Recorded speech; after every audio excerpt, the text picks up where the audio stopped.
quero saudar os nossos amigos, irmãos e irmãs do portal Escola Dominical com a paz do Senhor e dar um bem-vindo a todos.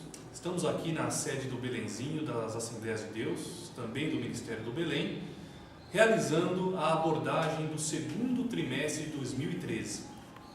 Conosco aqui está também o pastor José Serafim de Oliveira. Pastor José Serafim.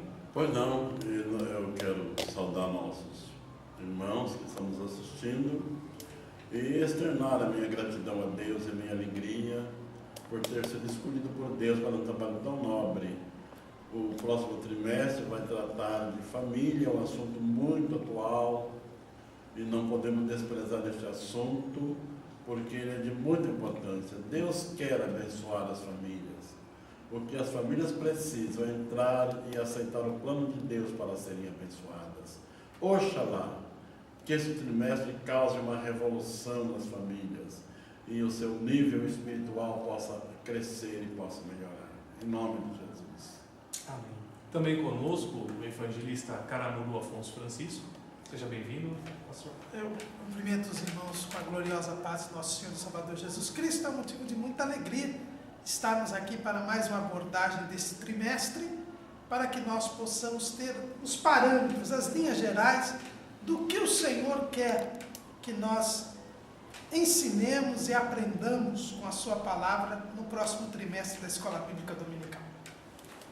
Meus amados, o tema que foi colocado pela CPAD para esse segundo trimestre é a família cristã no século XXI, protegendo seu lar dos ataques do inimigo.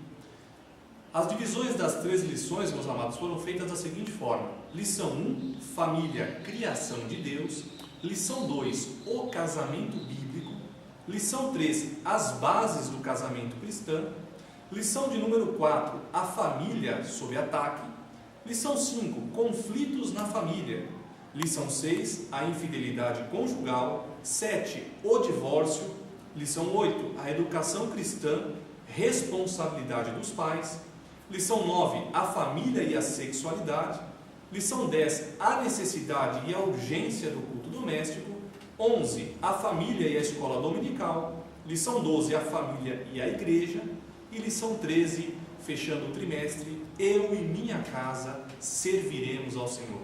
O comentarista desse trimestre é o pastor Elinaldo Renovato.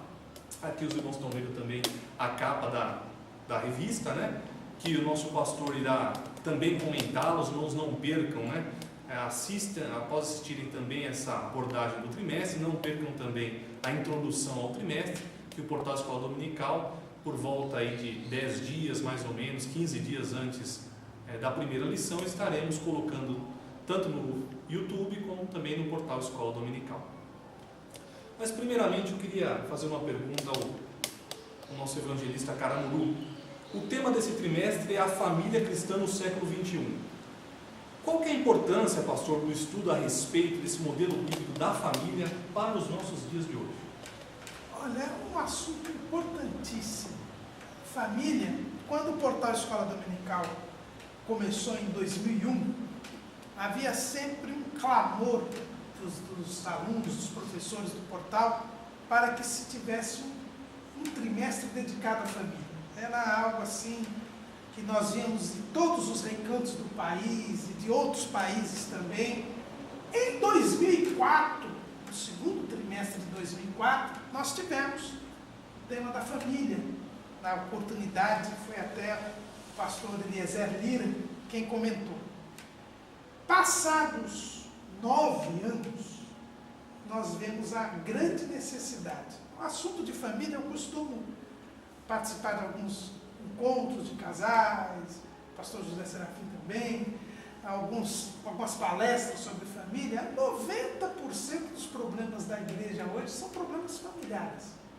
E relendo as lições do trimestre, lá do segundo trimestre de 2004, 9 anos atrás, nós vemos como a situação da família piorou sensivelmente nos nossos dias. 9 anos se passaram e alguns escritos nossos lá, alguns esboços que nós escrevemos, alguns temas que nós tratamos, nós vemos que a situação piorou cada vez mais. Nós estamos, como Jesus disse, nos dias de Noé. E os dias de Noé eram caracterizados pelo desrespeito à família, pela depravação moral. E é o principal trabalho do inimigo hoje. Eu costumo dizer que a família, o diabo ele não gasta energia à toa. Então ele ataca a família, porque em atacando a família, ele ataca cada indivíduo da família, ele ataca a igreja, porque a igreja é formada de famílias, e ele ataca a sociedade, porque a família é a célula base da sociedade. Então, com uma cajadada só, ele não mata 2 coelhos, ele mata uma série de coelhos. Então, estudar a família hoje é muito importante. Por quê? Porque a família foi uma instituição criada por Deus. E Deus quis que o homem estivesse na terra em famílias, sendo a base da sociedade a família. Então o projeto de Deus para o homem envolve a família. Não há como fugir disso. Não é à toa que a igreja é chamada pelo apóstolo Paulo de a família de Deus. Então, se nós não soubermos qual é o projeto de Deus para a família, e se nós não procurarmos adaptar as nossas vidas e as nossas famílias a esse projeto de Deus, não há como o propósito de Deus se cumprir nas nossas vidas. Então é fundamental que nós aprendamos qual é o projeto de Deus na família, qual é o modelo bíblico da família, porque afinal de contas, a família foi criada por Deus. E quando a gente compra qualquer produto aí, a gente sempre vai pegar o manual do fabricante, né, para poder usá-lo corretamente. E o manual do fabricante está aqui. Então não podemos falar de família, nem viver em família, senão de acordo com o modelo bíblico. Então é extremamente oportuna essa lição e de uma importância muito grande, porque é um problema que nós estamos vivendo todo dia. Talvez até, pastor, analisando um pouco sobre o assunto, um problema que com certeza existia em 2004, mas tem intensificado-se bastante, seria o crescimento da libertinagem, né? O homem, de um modo geral, ele tem uma dificuldade em lidar com liberdade e saber o lugar certo da libertinagem, né? Então hoje tem-se acesso às coisas tudo muito mais facilmente, né? Eu me lembro que certa feita eu estava conversando com uma mãe, né? E essa mãe ela dizia o seguinte, que ela queria educar o seu filho de uma forma que ele não tivesse as restrições que ela teve, né? Você vê que às vezes até uma tendência do homem de querer romper essas barreiras, né? Não usufruir da liberdade de Deus, mas sim de querer uma situação de libertinagem, e a gente vê que a coisa, como o senhor falou, né, está cada dia piorando mais, né? Mas, pastor José Serafim, também tem uma questão para o senhor sobre o subtema desta lição, né? O subtema ele nos diz assim: protegendo o seu lar dos ataques do inimigo. Como podemos proteger os nossos lares dos ataques do inimigo? Quais são os principais ataques do inimigo aos lares em nossos dias? Qual é a sua opinião? Irmão, para falar dos principais ataques é difícil, porque existe uma série de ataques, um mais perigoso que o outro. Então, um ataque sério do diabo, que ameaça a estabilidade das famílias, e eu tenho observado isso, é exatamente a vulgarização do sexo. Não é porque um homem ou uma mulher se casou que ele está imune de cometer um deslize nesta área.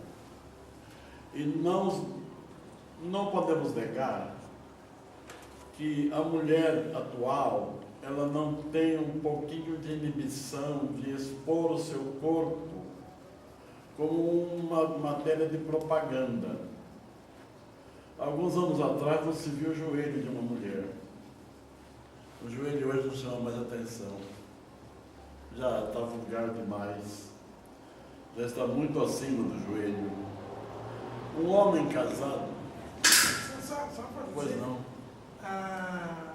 Por esses dias, teve aquela cerimônia lá do Grammy, aquele prêmio lá da música internacional, e foi preciso o organizador mandar um ofício aos artistas e aos participantes, pedindo para que eles fossem vestidos. Se vestissem, né? Exato. Para não ir nu. Que é nu, né? É um nudismo, né? É nudismo.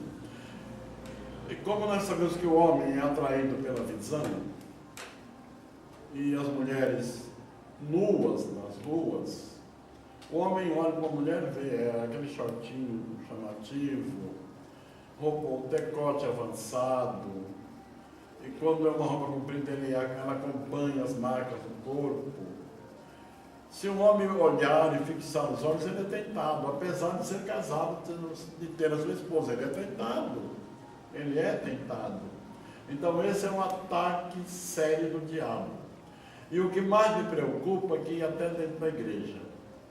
Eu já fui pregar em algumas igrejas que a gente olha e tem uma irmã tocando na orquestra, cantando no coral, com uma roupinha bem à moda. E é preocupante, muito preocupante. Então esse é um ataque sério do diabo e que já tem entrado em alguns lares e causado problemas.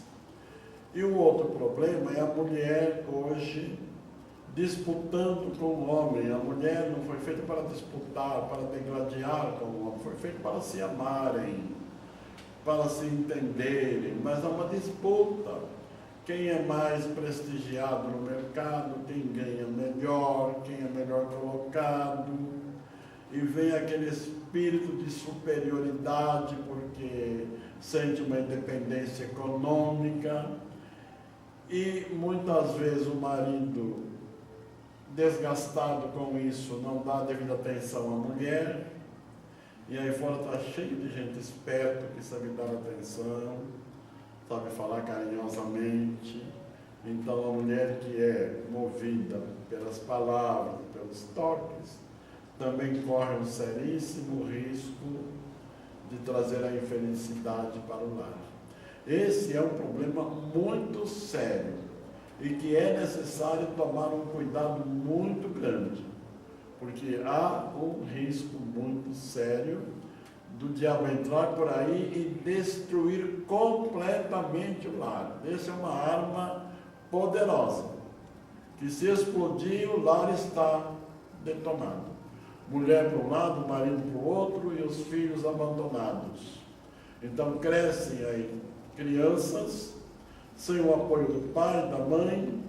O que eles vão ser na sociedade? Esse é um ataque do diabo às famílias, muito sério. Outro ataque hoje do diabo são as drogas ameaçando os jovens. O jovem vai para a escola, os pais não podem dar atenção devida porque trabalham, e na rua o traficante adota a criança com aquela conversa bonita, convincente, a criança inexperiente, quando menos espera, está o filho dependendo de droga ou de álcool, lá vem depois a ruína para a família.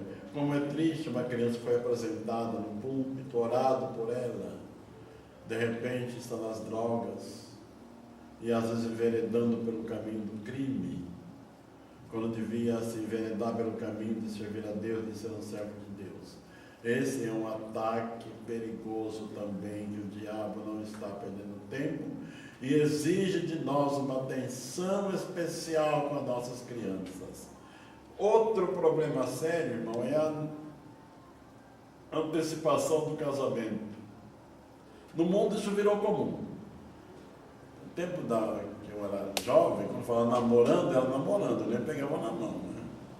Senão o sogrão brigava, o pastor excluía e assim por diante. Hoje pegar na mão, hoje é beijinho em público, particularmente é coisa mais séria.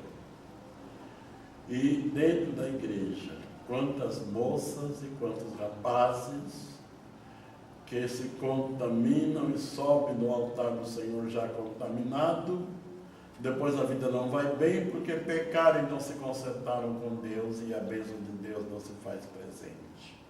É um outro assunto que, na minha opinião, a igreja devia bater mais nessa tecla, falar mais sobre isso, reunir a mocidade, responsabilizá-los. Alguém fala, mas pastor, hoje, no século XXI, vamos querer que uma moça se case com 20, 25 anos virgem? Deus não mudou a sua maneira de pensar, não. Deus é mutável. Não é Deus que tem que se adaptar a nós temos que nos adaptar a Ele. Pedir para o moço guardar a sua pureza, ser casto até o casamento, com tantos apelos que tem no mundo, mas a palavra de Deus não mudou e ela também não vai mudar. É uma outra arma do diabo para atacar as famílias. Então existem muitos processos que o diabo está usando, ameaçando seriamente as famílias, e nós, servos de Deus, chamados para servir a Deus, temos que estar atentos, pedir graça e sabedoria a Deus, para orientar os casais, orientar os jovens, sempre baseados na Bíblia Sagrada. Pela experiência que eu tenho, como já adiantou o Dr. Caramuru, estou acostumado a fazer encontros de casais, não há um livro melhor que a Bíblia, não há um psicólogo melhor que o Espírito Santo, não há um terapeuta que aconselha com mais eficiência do que a palavra de Deus. A Bíblia fala de sexo de uma linguagem clara, franca e aberta, de Gênesis até Apocalipse. Precisamos voltarmos para ela e nos dobrar diante da sua autoridade, ainda que a nossa natureza diga que não, mas ela é autoridade, e bater contra a autoridade é dar burro em ponta de faca, vai se machucar. Verdade. E até uma lição, pastor, que eu acho que é muito importante sobre o que o senhor falou, sobre essa classe dos jovens, né? Uma classe que vai dar muito trabalho para os professores, né? Porque o jovem hoje ele é um pouco diferente, né? O jovem hoje ele cursa faculdade, né? Ele tem uma boa formação, ele entrou no mercado de trabalho mais cedo, ele tem um acesso à internet, à informação muito grande, né? E a internet, tanto o lado bom como o lado ruim da internet. Então os professores vão ter que se preparar bastante aí para poder estar abordando esse assunto com os jovens. É verdade, irmão, dá licença. No transcorrer do meu trabalho, algumas experiências marcam muito forte. Eu estava fazendo uma palestra para casais, falando sobre a necessidade da pureza, jovens se casar puro, e uma moça muito bonita, namorando foi o pastor, mas não é fácil, hein? Olha, para uma moça falar isso para um pastor, né? Tem que ter muita coragem, não é? Esse irmão, ninguém falou que é fácil, mas é necessário. E outra moça, estudante de psicologia, a segunda ou terceira de psicologia, uma menina nova, de uns 20, 21 anos, ela me chamou e disse: pastor, eu quero conversar com o senhor. Eu não sabe o que é, mas não, irmão. Eu queria uma orientação sobre masturbação. Eu disse: mas pelo amor de Deus, não fale isso comigo. Me dispensa, irmã. Não vou dispensar não. O senhor tem competência e idoneidade para poder me orientar. Então não tem jeito de sair, mas não tem jeito. Eu disse: olha, uma psicóloga não crente disse que uma masturbação alivia. Uma psicóloga crente disse que é pecado. O que eu faço? Então essa interrogação está na cabeça dos jovens. E nós temos responsabilidade. É verdade, pastor. E até eu estava comentando com o senhor, né? Que eu acho que a grande importância vai ter a lição de número 8, né? Porque a escola dominical é um complemento daquilo que você aprendeu em casa. Né? Sim. Então a importância é que toda essa formação primeiro do cidadão, né, e do cristão juntamente, começa no lar, né? É importante, porque muitos pais hoje eles transferem, né? Transferem essa responsabilidade para a igreja. Para a igreja e para a escola. Eu até digo que um dos problemas de tudo que o pastor falou aqui, desses ataques inimigos, e ele falou que nós temos que nos curvar à autoridade da palavra de Deus. O que falta hoje nas famílias é autoridade, a começar da autoridade de Deus, porque os pais não ensinam os seus filhos no caminho que devem andar. Está na Bíblia, instrui o menino no caminho que devem andar. Não há essa instrução, os pais não assumem o seu papel, terceirizam, não é? Nosso pastor José está aqui, costuma sempre falar assim, que hoje o que mais existe na família é a terceirização. Né? Ele sempre fala, terceiriza tudo. Então, terceiriza para a escola dominical, para o pastor, o ensino da palavra, terceiriza a educação dos bons costumes, da civilidade para a escola. Podemos conversar com qualquer professor, se nós temos aqui professores de escola secular, os pais chegam, quando um professor diz, olha, o seu filho, ele sobe em cima da carteira. Aí o pai simplesmente diz, o senhor tinha que ensinar. Para quem tem que ensinar? Não é o professor na escola, é o pai em casa. Não é? E se o professor for duro, o pai acha ruim. Acha ruim, não é? Por quê? Porque hoje não se tem essa ideia de autoridade. É como o irmão disse antes, né, que é daquela, eu não quero criar meus filhos com as restrições. E aí, como não se tem noção de autoridade, há todo esse desnorteamento e há o ambiente propício para o inimigo. Porque o inimigo é o primeiro a contestar a autoridade. Esse é um grande problema. Porque ele mesmo não impõe autoridade. Exatamente. Quanto mais liberdade, melhor. Melhor. Que é a libertinagem. Né? Interessante que eu sempre comento na minha congregação que a escola dominical ela começa, né, ali nas 9 da manhã do domingo, mas ela tem que continuar, né? Então é onde eu chegar no lar, a esposa conta o que aprendeu, o esposo, o jovem, e há uma conversa e o que cada um pode fazer com aquilo que aprendeu. Isso é muito importante. Irmão Beto e pastor, o outro problema sério é que há poucos professores de escola dominical habilitados para o trabalho. A grande maioria se mostra deficiente, despreparado. E depois não sabe por que o aluno não vai na escola. Quando o aluno fala, não, para ir voltar do jeito que eu fui, eu não vou. E não deixa de ter razão. Então o professor tem que se dedicar, sim. Aquele que ensina, diz o apóstolo São Paulo, se esmere. O que é esmerar? É gastar tempo. É encostar nas outras coisas, dar prioridade, dar valor ao seu trabalho. Ler, orar, meditar, buscar conselho. Infelizmente, na nossa escola aqui, que eu atribuo essa escola aqui, excelente, eu não sou autoridade para dar nota na escola, mas eu acho o nosso trabalho aqui de um nível muito bom. Quantos professores nossos frequentam?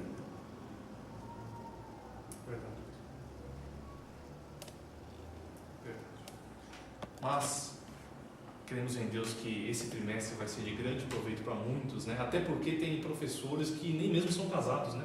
Vão ter que ensinar sobre o divórcio, sobre o casamento, então eles vão ter que realmente fazer essa busca pelo conhecimento, né?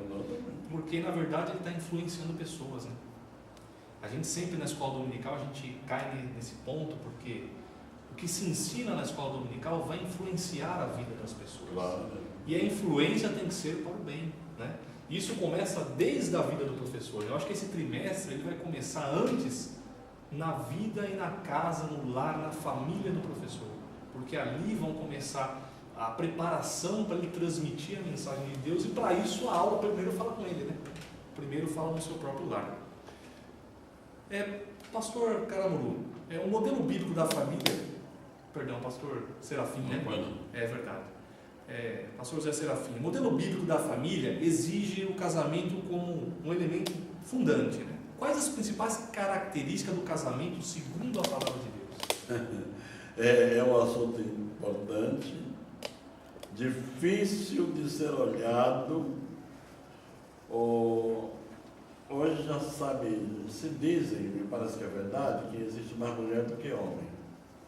Então tem muita mulher apavorada aí, será que vai sobrar homem para mim?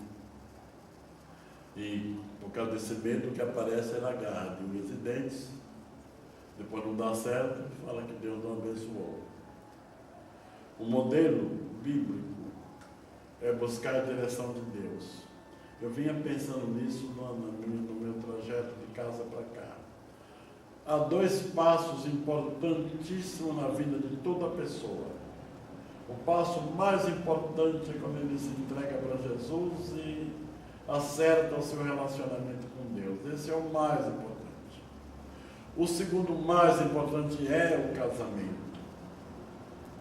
Quando se casa bem, na direção de Deus, vai tudo bem.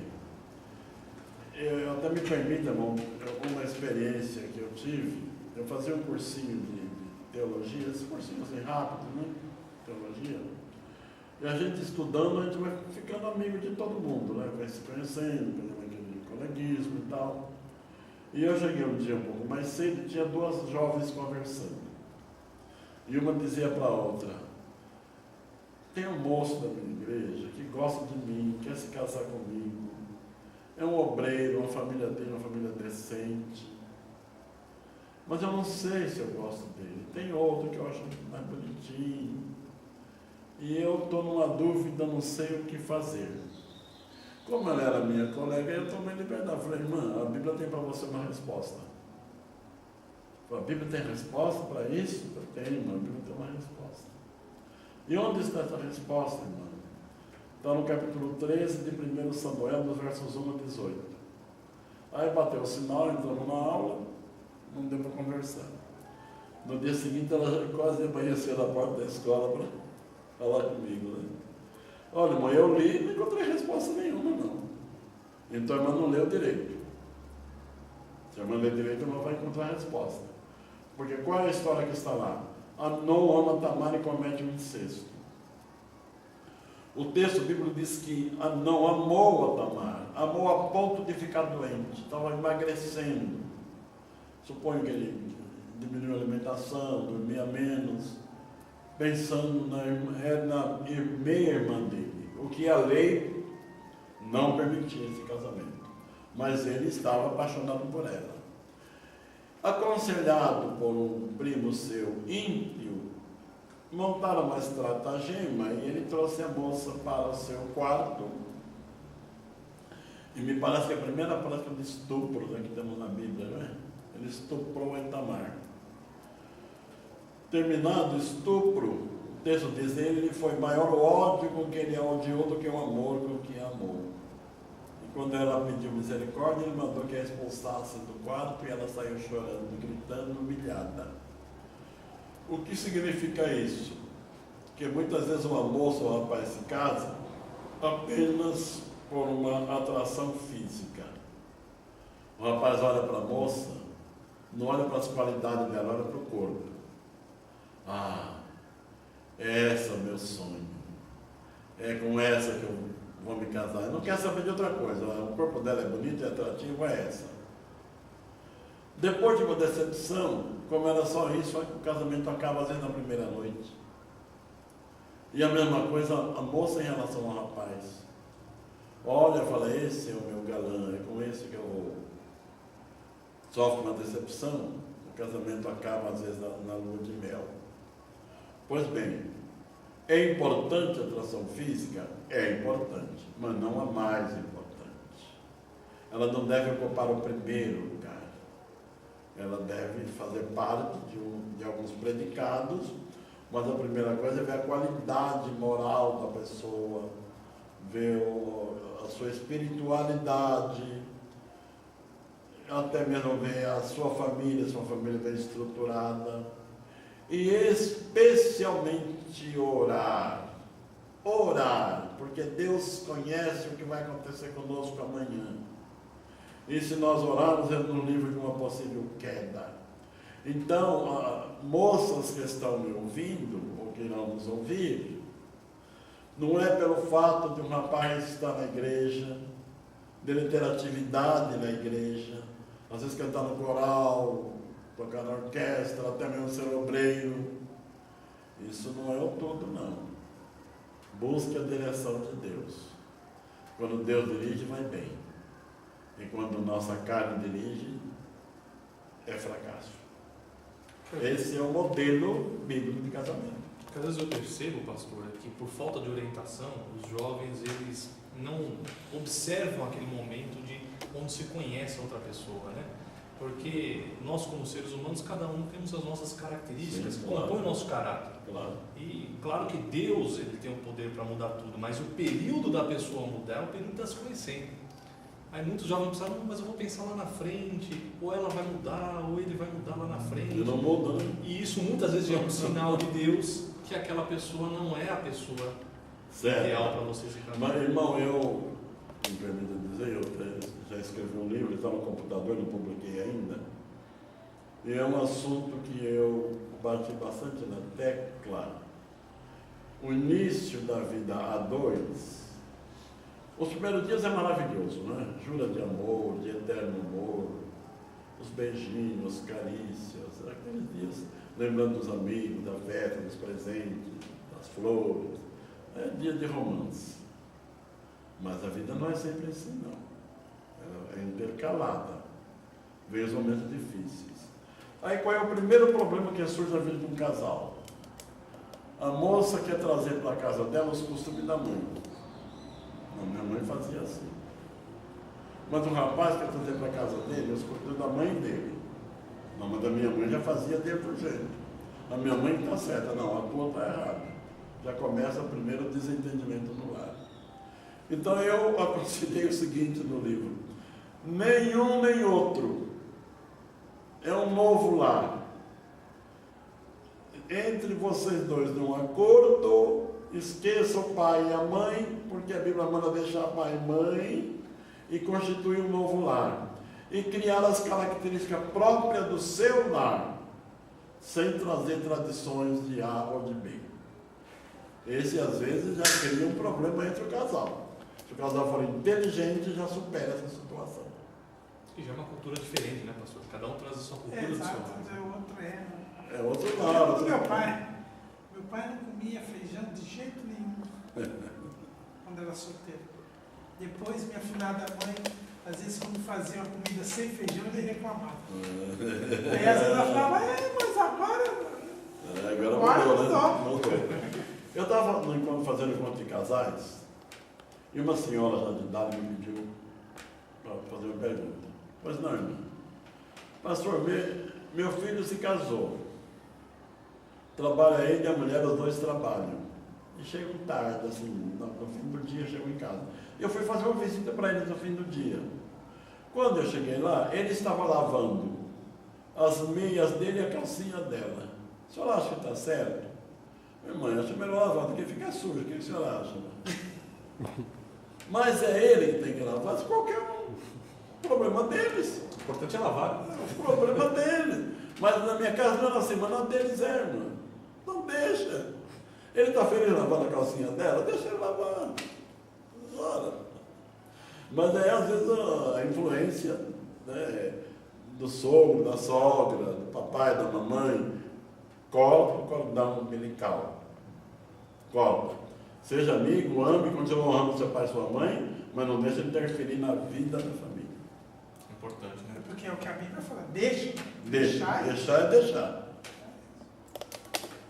Sempre nas nossas abordagens, às vezes a gente acaba saindo um pouquinho, né, daquilo que a gente até conversou difícil, um pouco antes, mas me recorreu. É claro que eu não vou pedir para vocês entrarem num assunto, mas como é uma abordagem, a ideia é nós visualizarmos os problemas que vão surgir nas aulas, nas escolas dominicais. E o assunto é casamento. E algo que me preocupa bastante é a forma como se tem abordado o casamento nas igrejas, né? Eu tenho certeza que o pastor teve muitas experiências, né, também, pastor Caramoru, que o casamento sempre foi algo sagrado, e é algo sagrado, uma instituição de Deus, né? E eu vejo em nossos dias a coisa afrouxar um pouquinho, né? Muitas vezes a gente ouve, né, mas sou obrigado a ficar com ele, se não está dando certo, não sou. E nós vamos ter esses assuntos nas aulas. Os irmãos acham que isso vai ser um ponto para o professor, que ele vai ter que se preparar muito bem também sobre isso? Evidentemente. Tem que se preparar. Desculpa, pastor. Não, essa pergunta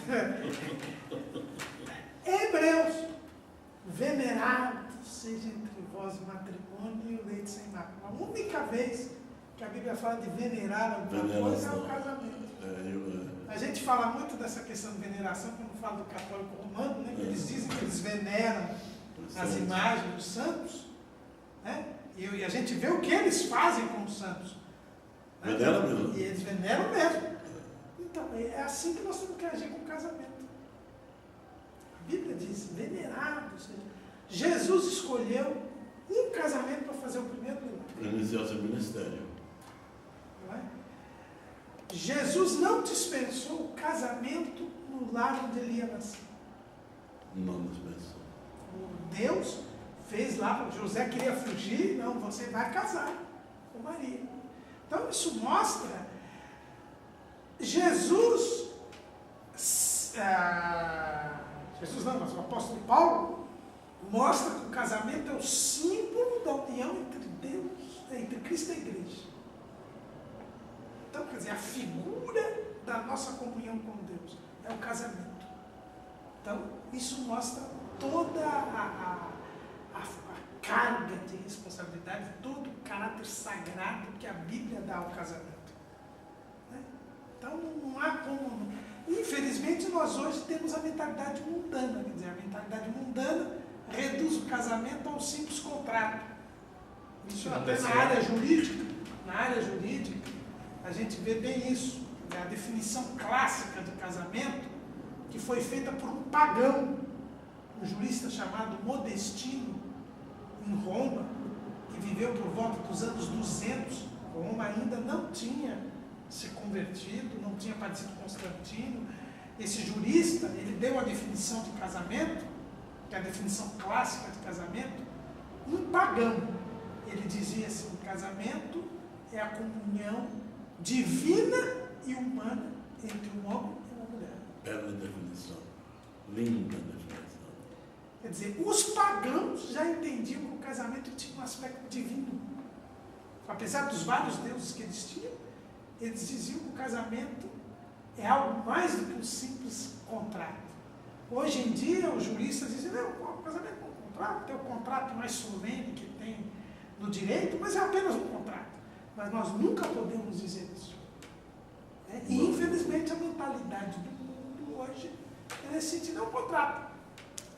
Às vezes as pessoas se preocupam mais em comprar uma casa do que em casar. Do carro vai muito a mulher. Exatamente. Então, Pastor, outro lado do casamento, que a nossa sociedade leva tudo em brincadeira, porque se faz um casamento no religioso, ou na igreja católica ou na igreja evangélica, os noivos são levados a fazer um juramento de fidelidade e de ficarem juntos até que a morte separe. Mas tem coisa que eu não sei se eu rio ou se eu choro.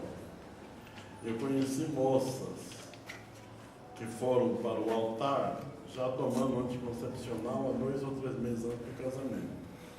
E na igreja católica, o padre costuma perguntar: você promete ter tantos filhos quanto Deus te der? Prometo. Não promete nada de tomar anticoncepcional. Que promessa é essa? Quando fala em Deus na igreja, é uma brincadeira, não é sério, não. É só para cumprir uma questão social, uma tradição, mas não é sério. E é bom que se levasse a sério. Eu estava trabalhando com cidadão. Não, inclusive lá em Malaquias, né? Deus disse: eu sou testemunha. Eu sou testemunha entre você e a mulher da tua mocidade. Eu trabalhava com um cidadão, saí com ele pela primeira vez, não me conhecia direito. E ele estava dirigindo, eu estava do lado, vendo uns papéis. Aí ele falou: senhora Fique, olha que mulher. E eu não tirei o olho do papel. Olha a mulher, olha a mulher. Olha, vai passar, olha que mulher. E aí eu falei: você não olhou por quê? Aí eu olhei para ele e falei: você é casado? Sou. Aí eu também. E quando eu me casei, eu prestei um juramento perante Deus, perante o ministro de Deus e perante a igreja de Deus, que eu seria fiel à minha esposa. Você não fez esse juramento? Rapaz, nem estava lembrando. Ainda é bom lembrar. Se você jurou fidelidade, você tem 2 obrigações. Uma é ser fiel à sua esposa, outra é cumprir seu juramento. Porque Deus não aceita quebra de juramento. É um fato que é bom ser lembrado pelos casais. Você jurou fidelidade? Você jurou ficar junto até que a morte o separe? Por que agora vai deixar um divórcio, um desquite? Porque a mulher agora engordou um pouco mais? E você fala que é incompatibilidade de gênio? Que o marido ficou barrigudo, fala que agora é incompatibilidade de gênio? Que é isso? Mantenha-se fiel ao seu juramento. Se todo levasse a sério, irmão, nós íamos ver como Deus ia abençoar as famílias. E pastor, eu acho a prerrogativa perigosa, né? Eu me lembro que às vezes minha mãe falava: olha, você tem que fazer tal coisa. Aí eu já tenho que fazer. Só que logo depois ela dizia: se você não fizer, aí eu vou ter que fazer. Então, na minha cabeça, eu já pensava, bom, se eu não fizer, ela vai fazer, então vai dar tudo certo, né? A minha preocupação é essa. Hoje, a gente vê circular muito, né, esse pensamento de que, olha, eu vou casar, mas se não der certo, foi para ela, né? Com um simples contrato, eu posso ali me desfazer. Então, eu creio que é de muito grande importância dos professores trazer essa mensagem de que o casamento, igual o pastor falou, né, é algo que Deus testemunha. É divino. Nós não devemos colocar nunca em nossos corações a possibilidade desse contrato ser rompido. Uma leviandade, né? É verdade. Leviandade.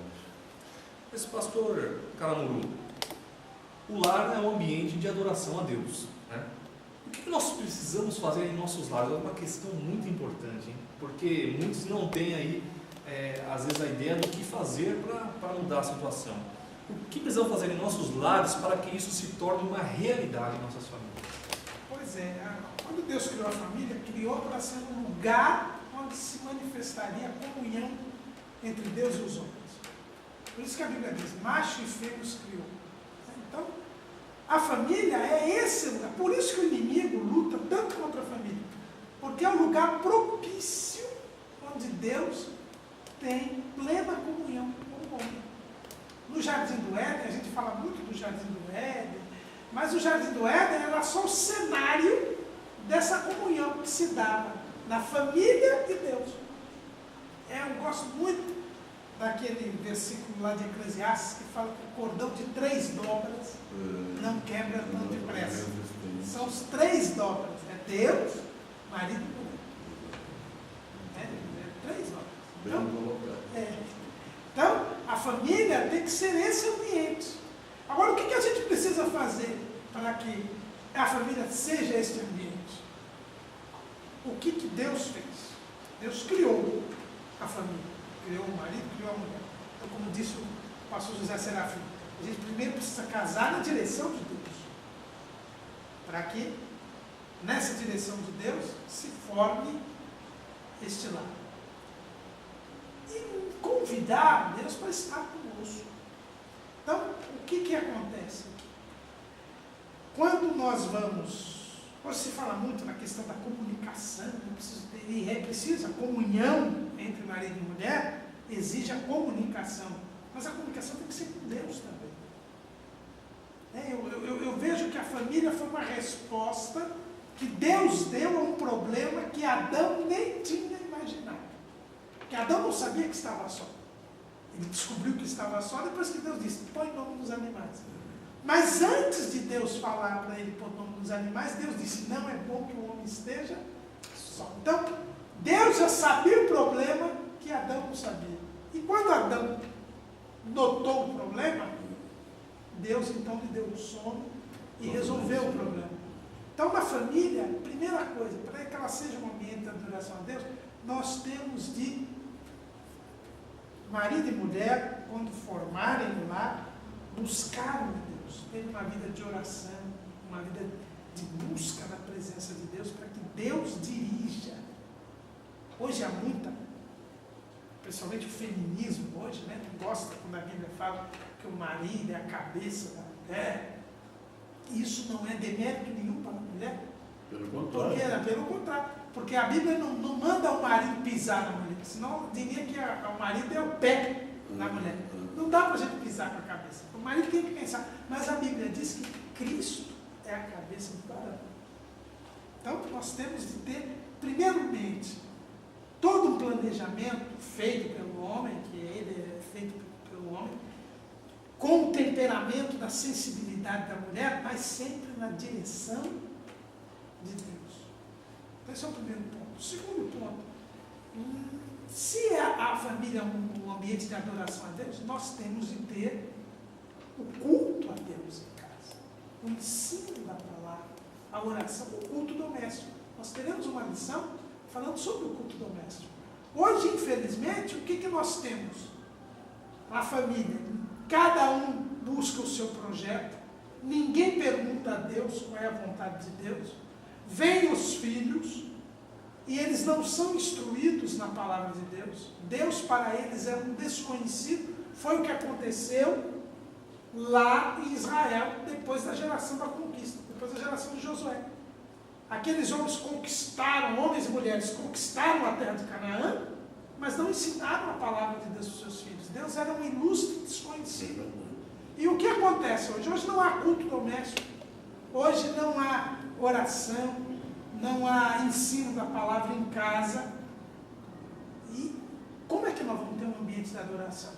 O que nós temos é, na verdade, a mídia, seja a televisão, seja a internet, orientando e ensinando os nossos filhos, moldando os nossos filhos a uma mentalidade mundana, e sem que a nossa casa esteja voltada para Deus, seja um altar, e aí é que a verdade de tornar a nossa casa um lar. Que a palavra lar quer dizer um altar dedicado a uma divindade. Essa palavra lar não tem na Bíblia porque é uma palavra romana, uma palavra latina, que era um compartimento da casa onde se cultuavam os antepassados, onde só entravam os membros da casa, os servos, os escravos não podiam entrar ali. Então nós temos que transformar a nossa casa num altar para Deus.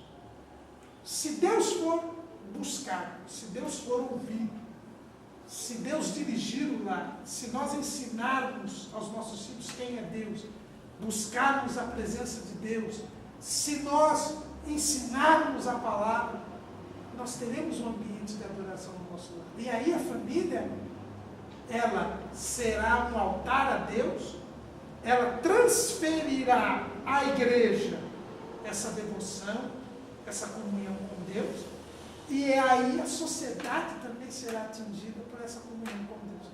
Agora, infelizmente, o que nós temos hoje? Nós temos hoje a casa do pai de Gideão. Esqueci o nome do pai de Gideão.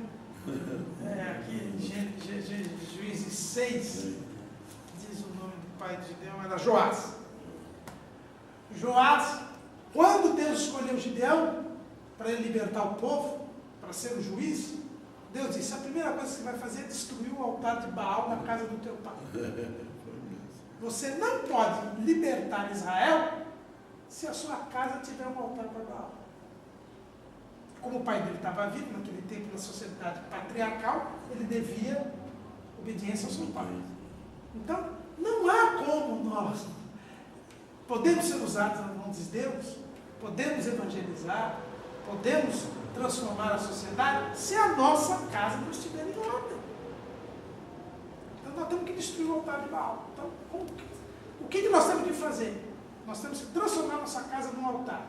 Isso quer dizer buscar a Deus para que os planos e projetos da família sejam feitos na direção de Deus, ensinar os filhos a buscar a Deus, para que eles entendam que a autoridade de vida é quem reina na nossa casa, e